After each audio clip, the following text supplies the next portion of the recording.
Going to do a little sublimation work here today, and this video may not be for everybody because you may not have the equipment I'm going to use here, but I'm going to be using a Sawgrass SG1000 printer with the bypass tray on it because I am going to be sublimating onto these 16 by 24 polyester microfiber towels. I got a couple designs I'm going to put on these, a couple different towels, and I'll be using a large heat press. Everything what I'm doing here you can also do on a smaller scale, so don't feel that you absolutely have to have a big printer and a big heat press. You could do this on a smaller scale too, but I'm going to walk you through how I do this and how I get it set up in Creative Studio, which is the Sawgrass software. If you have, for example, I have an Epson 2720 sublimation printer down here that'll do up to 8.5 by 14. If that's what you have, that's fine, and you obviously don't use Creative Space for that, or Creative Studio rather, getting mixed up with my Cricut. Creative Studio, you can use, for example, Inkscape and just print out Inkscape. And Inkscape is the program, and this is for, Inkscape's free, inkscape.com, anybody can download it and use it. Got a little bit of a learning curve, but it's not too bad. But you could get your graphics set up in Inkscape and you could print it from there on a regular inkjet printer. With sublimation ink, of course, and on sublimation paper. Well, I'll take you to the computer, I'll show you the images that I'm going to be doing, and then we're going to get the Sawgrass set up for the 13 by 19 paper, and we'll go from there. Okay, so what I've done is I brought a couple images into Inkscape and resized them to fit on a 13 by 19 format. This one here happens to be Tree of Life. And the other one I've done here is the triple moon. Right there, this will be on these towels. So now I've saved these as SVGs, and I will bring them into Creative Studio. So here we are in Creative Studio, and I've signed in and everything and all that kind of good stuff. So we need to start creating here. And I am going to need to upload some pictures here first. Go to my images and then click on upload image and upload. And I need to do my triple moon. And my other one is the Tree of Life. Now we'll go down here to custom canvas. Of course, you can't save these, but that's fine. So my paper here is 13 wide by 19 high. We'll create that. I'll go back to my gallery, my images, and let's bring in the Tree of Life. And I need to scale that up a little bit. You can do that by dragging the corners here. So I like it right there. All I need to do is go over here and click on print.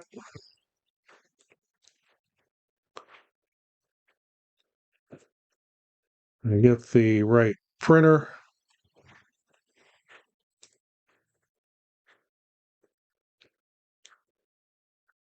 Tray is not tray 1. I need to figure out why that's not seeing my bypass tray. Okay, I had to go change a couple settings here, but we're on, now we got bypass tray. And my paper size will be A3 plus, or what they call Super B. You want to mirror that. The product is polyester. And paper I'm using is actually Hippo, but Text Print R is very, very close to that.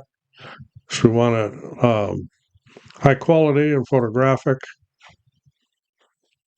And of course, I want to mirror it.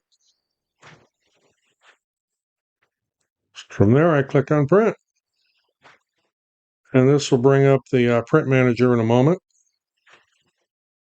This window will pop up. Print has been successfully queued. There it pops up here. We're doing the bypass tray, of course. And there's my preview. I just click print and it sends it to the printer. So right now the printer is set up to use 11 by 17 paper on it. That's what's in the feed tray in the back.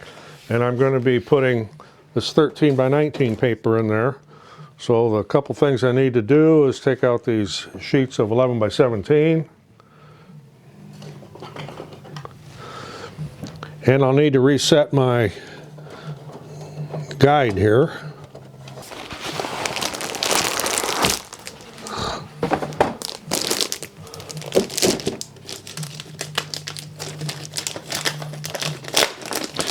What's nice about this Hippo paper is it comes in these nice little resealable packages. So I'm going to grab a few sheets here.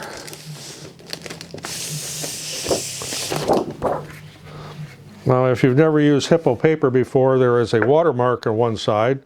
You probably can't see it, but that is the side that will be the back.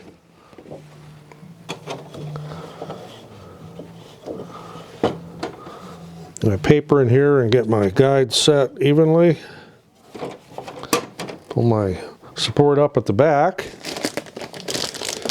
And I'll get this out of the way.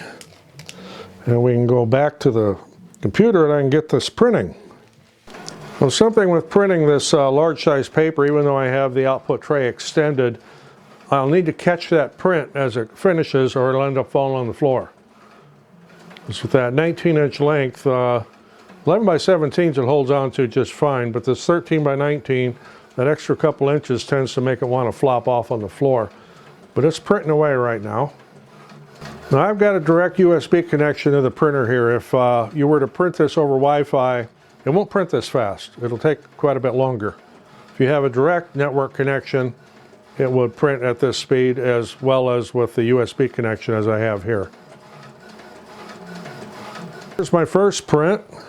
Got it laying there on top of the printer. It'll be flat, let it dry for a little bit. Now I'll go get the next one printed. Something to keep in mind if you're doing graphics like this with almost full coverage color, you will use a lot of ink. So that's something to keep in mind if you're designing things like this. See, my heat press is warmed up. It's beeping over there.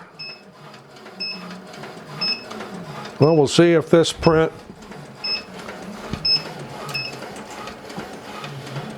catches on the holder there or if it falls off on the floor. I'm going to have my hand down there just in case. Oh, didn't get there in time, but it did catch it, so that's a good thing. So now I need to get my towels prepped. Okay, same thing I always do is pre-press the towel to get any wrinkles out of it. And one thing with these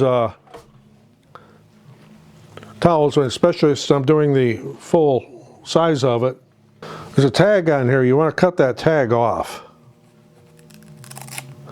because it invariably gets into the wrong place. If it's on the bottom side, that seems fine, but it may leave a little lump on your print.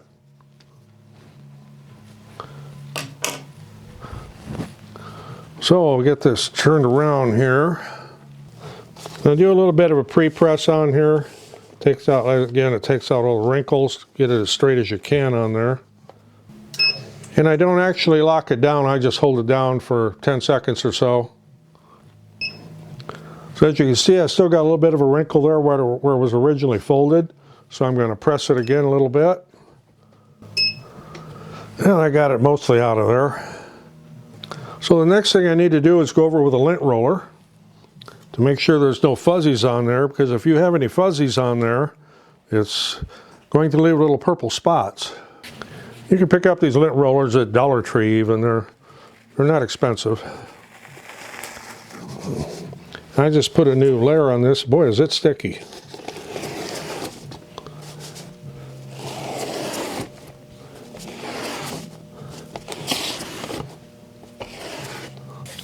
I'm going to grab my graphic here, get it centered on where I want it. And I don't tape when I'm doing these. There's no need to really, because of the way this press is set up. I'll slide this drawer in and this will come straight down and nothing's going to shift. But I do need to put a piece of butcher paper over the top of that.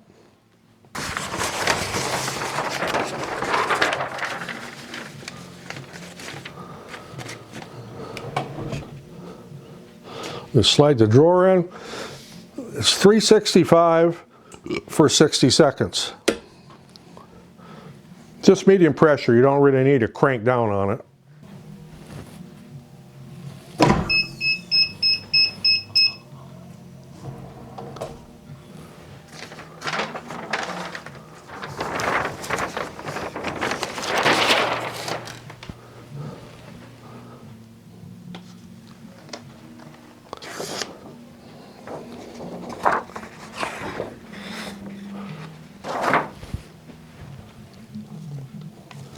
It's a little warm.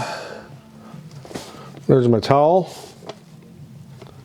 And with these particular towels, you can do something else on the other side if you like.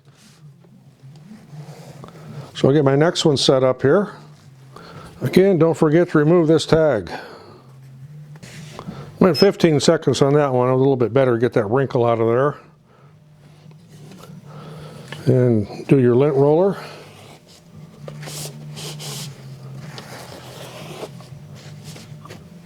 And you may not be able to see it, but there's little fuzzy spots on here that if you would have left that there, they would leave spots in your finished product.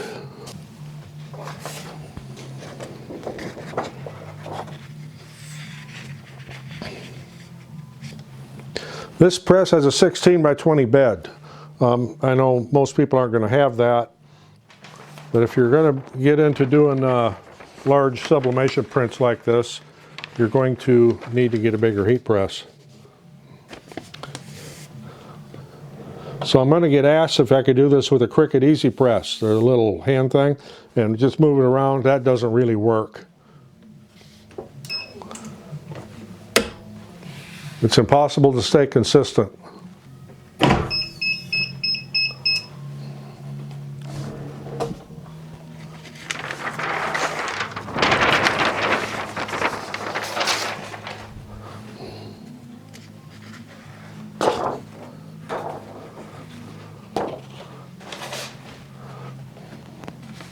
So there it is, the Triple Moon Goddess. That's what that is if you weren't familiar with what exactly that graphic was. I may fool around and put one on the other side of this just for fun. Well, since I decided to put one on the other side, I'll show you how I get these kind of set up in Inkscape first. So, go to New here. File and Document Properties. I'll be working in inches. So A3, which is the 13 by 19 roughly.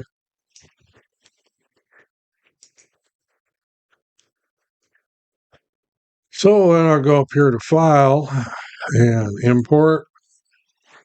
And I'm going to do a chakra, since we're kind of in that field right now.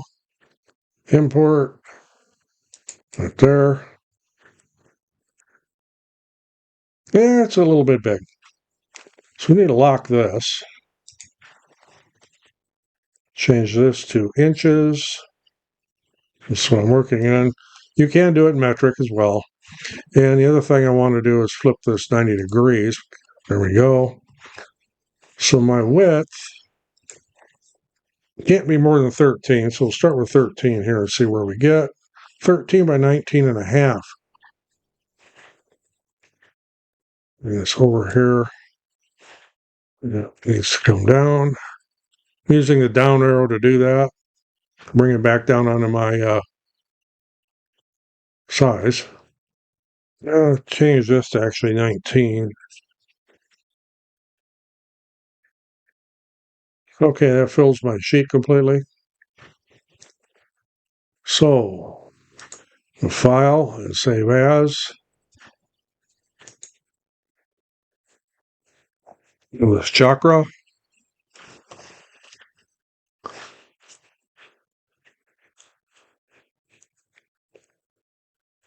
Now we'll go back here to Creative Studio. Go into Galleries. Need to upload that image. Okay, so now we're going to start a new project.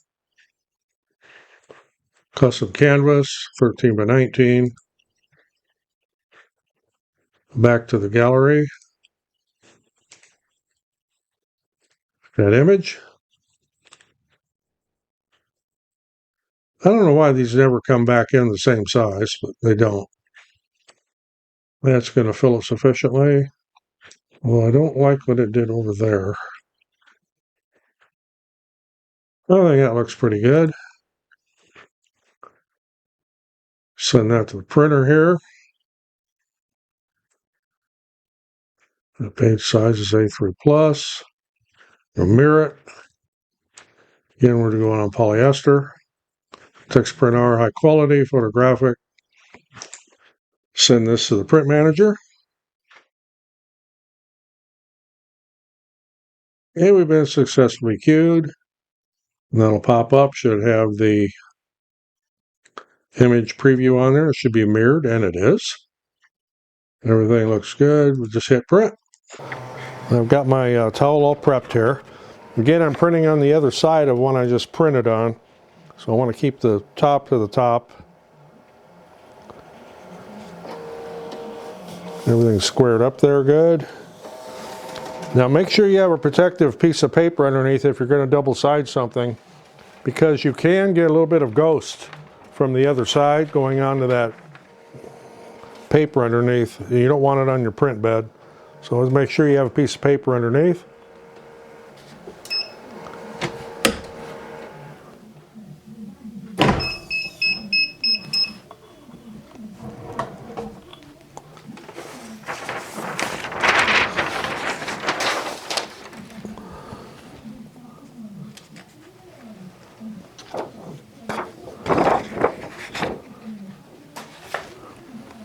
Did we get any bleed through? Yes, we did. This is the shadow you're going to get when you do a double side. So it's always something to keep in mind if you're doing this double-sided stuff. Otherwise, this came out good here. And here. Everything's looking great. So there it is. Double-sided. And this is, again, doing 13 by 19 sublimation. The same principles apply if you're doing something smaller, but they just kind of give you an idea on how well this works. Okay, so where did I find these towels this way that are polyester? Well, Amazon, but you got to do a little bit of searching. If I've got a great big pack of them because I do quite a few of these for different people. I will look and see if I can find that again. If I do, I'll put a link in the description. The graphics I'm using here are copyrighted, so they will not be available for download or anything, but you can use whatever graphic you like. Again, this is using the Sawgrass SG-1000 bypass tray, 13 by 19 paper. Paper's by Hippo. Of course, the ink is by Sawgrass because they're very proud of it, and they charge accordingly. Heat press from Heat Press Nation. Nothing here is sponsored. I bought all this stuff, so there's no sponsors here at all. I just wanted to kind of show how to do this stuff on a large format. Again, the same principles apply if you're doing a 8.5 by 11 on one of these, or maybe you want to do a series of tiles of smaller images and press them all at once, or you could press them individually in places if your press isn't big enough. So there's a lot of different things you can do. You're not required to have a great big press unless you're doing great big prints. So if you got anything out of this, appreciate getting a thumbs up. Always helps the channel. Of course, we're always looking for subscribers. I'm Roger in the loft above the shop because it's cold downstairs. Thanks for watching. We'll see you in the next one.